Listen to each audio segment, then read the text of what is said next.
What are you mad as hell about? I'm mad about the corporate control of America taking away our rights. I'm mad as hell about the lack of equity in higher education. Mad as hell about the increasing inequality in this country. I'm mad as hell about the right wing and the Tea Partiers' hypocrisy. I'm mad as hell about the apathy of people in this country. I'm mad as hell because the Congress is dead in the water. I think the Democrats suck. And then there's the Republicans, who the greedy obstructionist party. I think we need a first party, a party that puts the people first. Thanks for listening to AM 620 KPOJ, Portland's only progressive talk station. Now, coming to you live from the banks of the Willamette River, it's Mad as Hell in America with Adam Klugman. You've got to get mad. You've got to say, I'm a human being. My life has value. Online at 620kpoj.com and on the air at AM 620 KPOJ. I want you to get up right now and go to the window and stick your head out and yell, I'm as mad as hell and I'm not going to take this anymore.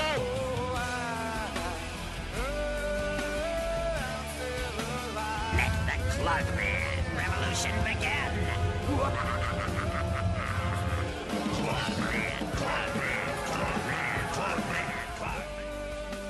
And welcome to Mad as Hell in America. Our producer is Paul Pimentel.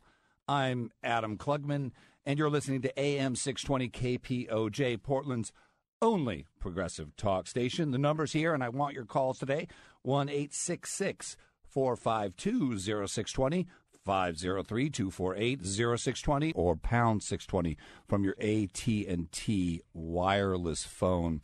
Well, we are broadcasting from downtown Portland. It is one of those exceptional days that just makes you not want to tell anybody about Portland.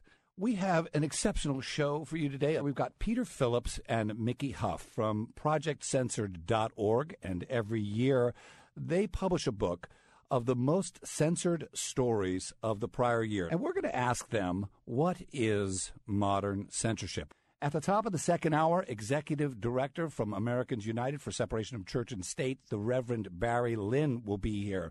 And we're going to ask him, whatever happened to the religious right? Is it okay now? Can we all go back to sleep? Is the bad dream over? We're also going to ask him another important question, which is, why can't progressives talk about God? Why is God the domain of conservatives? How did that happen?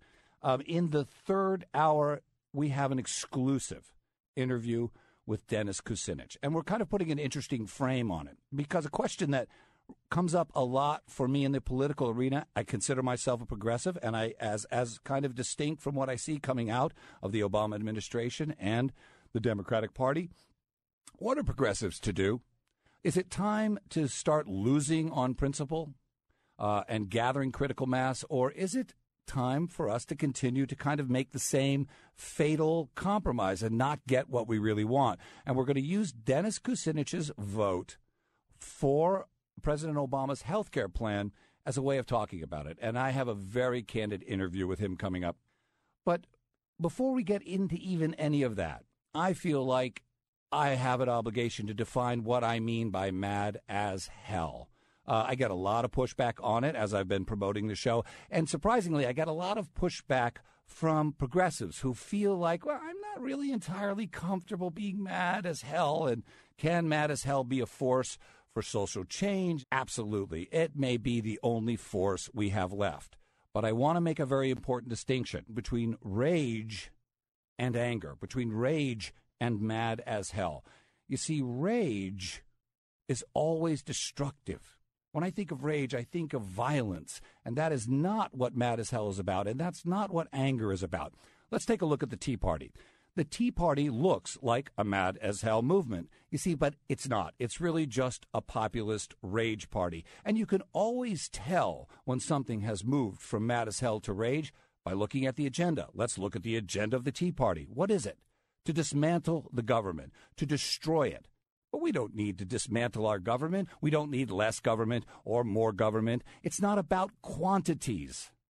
It's about the quality of our government. We need better government, one that puts the interests of the people over the interests of big business. And just in case you're wondering who's going to run that government I'm talking about, it's not going to be Barack Obama, and it's not going to be Sarah Palin or Newt Gingrich or Glenn Beck, God help us. It's going to be you and me, because we are the government. So if you have a problem with the government, just look in the mirror. But anger is a normal, healthy human emotion, and when it's channeled properly, it can change the world. In fact, it's probably the only thing that ever has.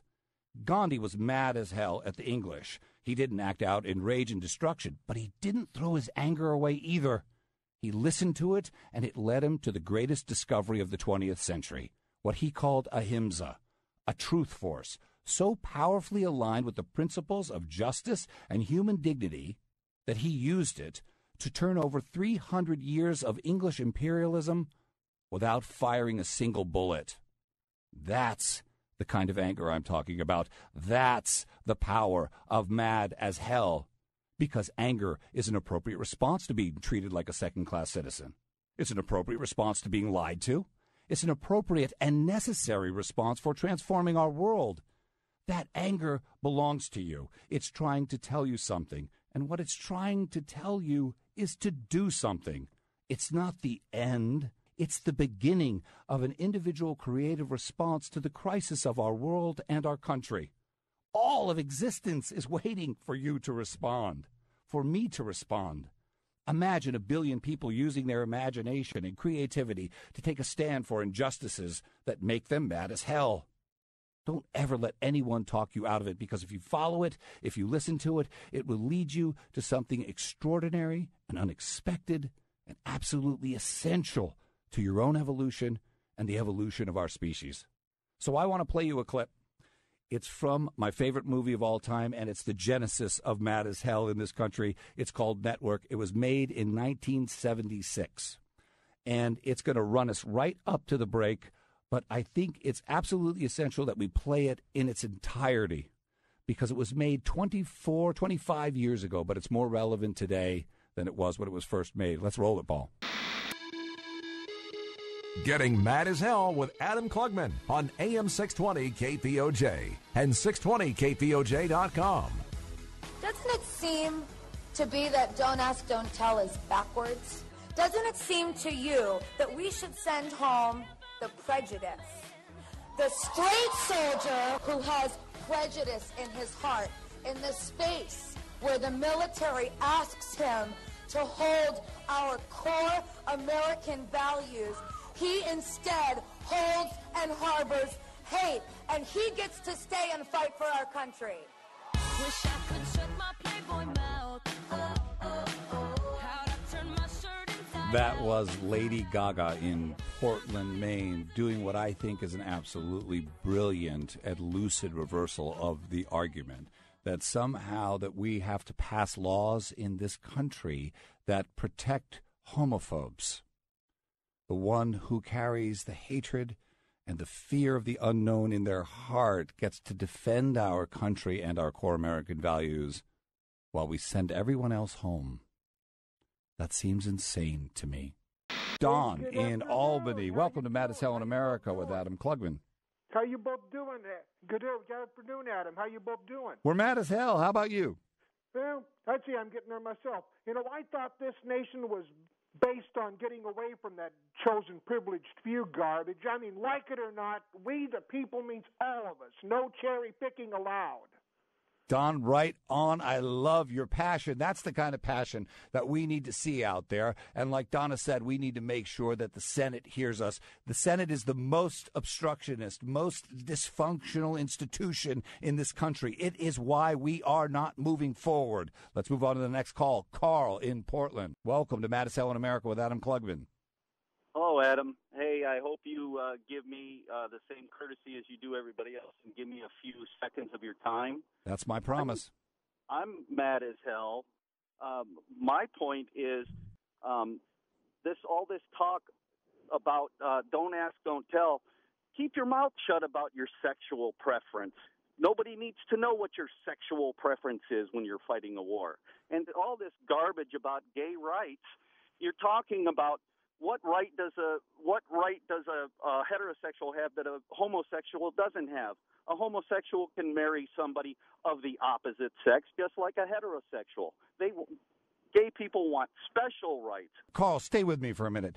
Adam, please let me respond. Donna, please. Go. Carl, thank you for the call. Donna Red Wing, go. Is it a special right to be able to talk to your friends or your buddies about the person you love or the person you left at home?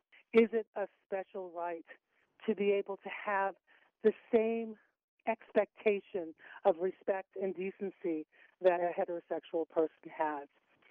Is it a special right to simply live your life, not with any special or extraordinary rights, but the rights of everyone else? It's Mad as Hell in America with Adam Klugman on AM 620 KPOJ and 620KPOJ.com.